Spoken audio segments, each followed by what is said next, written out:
I watch cartoons sometimes. Whoa, who knew? Anyway, this show. Over the Garden Wall is my favorite show ever made. So, is it shocking that my favorite episode of television is in this show? I want to talk about how flawlessly this show builds up its main twist and why I consider it brilliant, as well as how refreshingly investing it makes our main character, Wirt, compared to most other protagonists of a similar nature. This video started out as just an analysis on episode 9 of the series, but slowly as we went along became a whole character analysis for Wirt, so that's mainly what the video is now. However, I must state firmly that this is spoiling, the entire show. There's no work of fiction I want to spoil less than this one, except maybe this movie. Go watch it if you haven't seen it before. It's a masterpiece, 10 out of 10 and whatnot. Go! Whew. Now that you've definitely gone and watched the entire series, which again, you should totally do,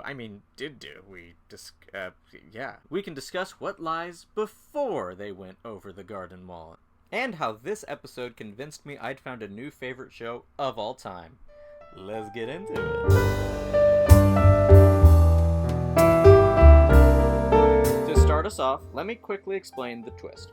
So for the first 8 episodes of this series, we're following the half-brothers Wirt and Greg as they navigate this creepy forest called the Unknown, filled with kooky characters all seemingly taking place in the 1800s. And during all this, they're being stalked by the Beast, a terrifying entity who wants to steal their souls, as well as the Woodsman, a tragically morally gray character, who eventually goes on to be the one to kill his captor. In episode 8, which is the second best episode, Greg is manipulated by the Beast and leaves Wirt alone, and Wirt, almost dies. And then we get to episode 9, which is the topic of today. Kind of. It became a Wirt character analysis, but anyway. Episode 9 opens perfectly with what is probably my favorite shot in the whole show, just a fade in on Wirt, sitting on his bed, looking really upset.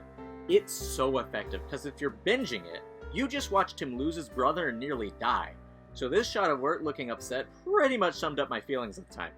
And then you realize, oh wait, what's going on? The song playing, sung by series creator Patrick McHale, perfectly sets us into this new mood. The song is very different from what we've heard thus far from the show's music, perfectly setting us into this strange new tone. And the tone of this episode, compared to the rest of the series, is the key. Because it feels so alien, because it feels so normal. Which doesn't make a lot of sense, but I'll come back to it.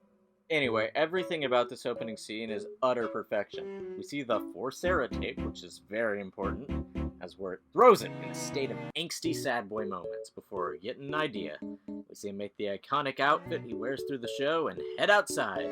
See, one question people always have whenever I watch the show with them is, why are Wirt and Greg dressed so weirdly?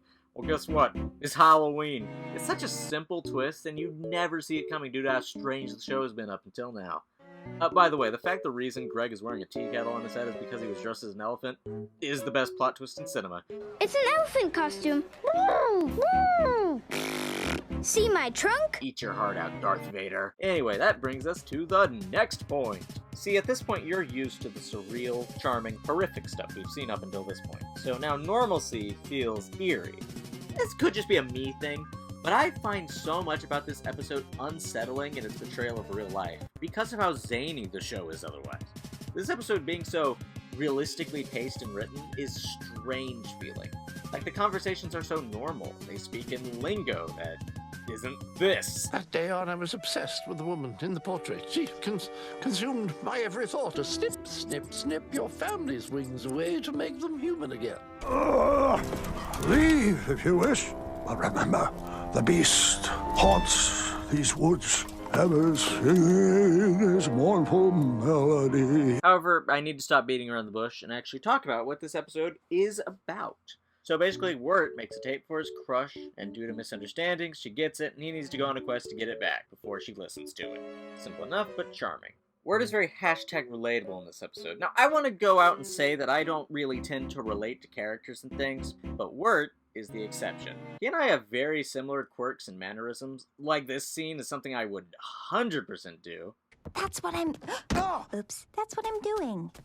Well, let's try not to break any more. And also this. We even look kind of similar. He's voiced by a guy named Elijah, which, spoiler alert, is my name. Plus, we both outsmarted a demonic stalker who wanted to steal our soul. 2020 was a rough year for all of us.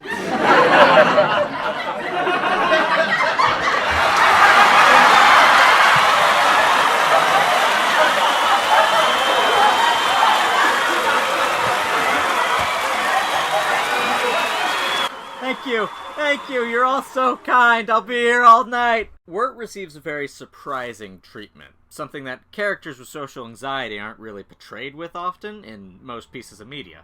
The social outcast is bullied or neglected or unnoticed, but here they do something unheard of. Oh, hey, guys.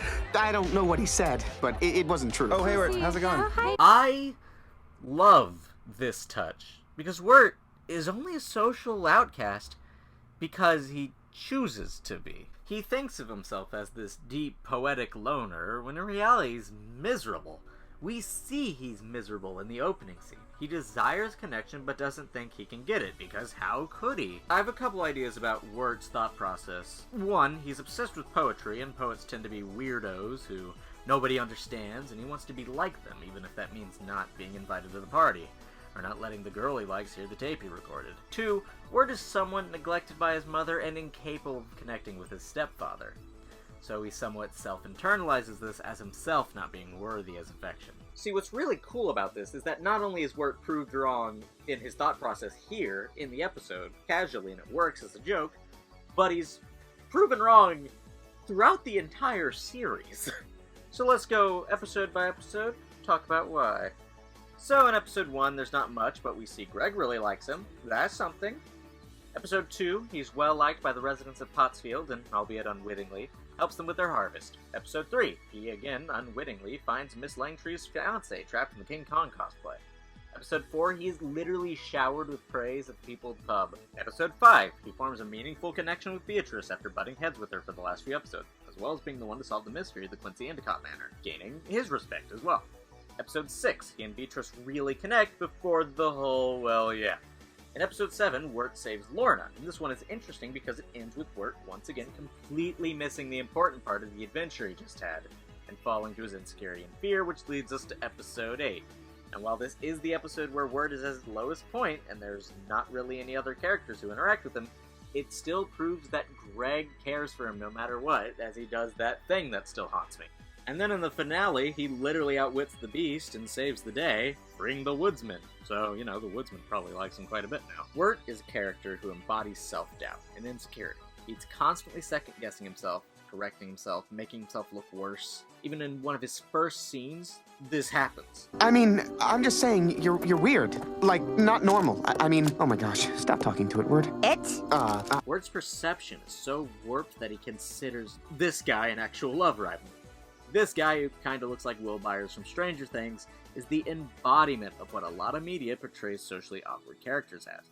And guess what? He's a creep, and I don't like him. I mean, I do like him. His introduction is comedy gold, especially given how Wirt was talking him up a couple episodes ago. Hey, Sarah. Are you ready to go? Hey, Jason Funderburker. Oh, hey, Wirt. Let's go, Sarah. You coming, Wirt? It's just really funny stuff. Anyway, this all leads to the episode's climax, as most episodes do, which is a very embarrassing and revealing confrontation at the Eternal Garden Cemetery. Hey, wait a minute. So, Wirt sneaks up on Sarah's friends, after she invited them to come with them, by the way, and gets caught. And this leads to a pretty hard-to-watch scene. It's short, though, as they're interrupted by the Popo, which forces Wirt and Greg to go over this garden wall of sorts. I don't know what that could mean. But not before Wirt gets confirmation of his worst fear. This sends him somewhat spiraling, and he lashes out at Greg. Greg, his optimistic, overly joyous, tiny stepbrother. This is where we see the nasty truth of what Wirt's perception has led him to believe, and it's a rough scene to watch. Don't worry, though, they're interrupted once again by this. And then you put together what's really going on. Why the unknown is filled with such old-timey characters and literal skeletons and supernatural entities. Now, it's easy to say it's just the afterlife, but I feel like it's more so a place people with troubles and problems go. People who are lost, and it's a place for them to either overcome their baggage or, well, wander for an eternity.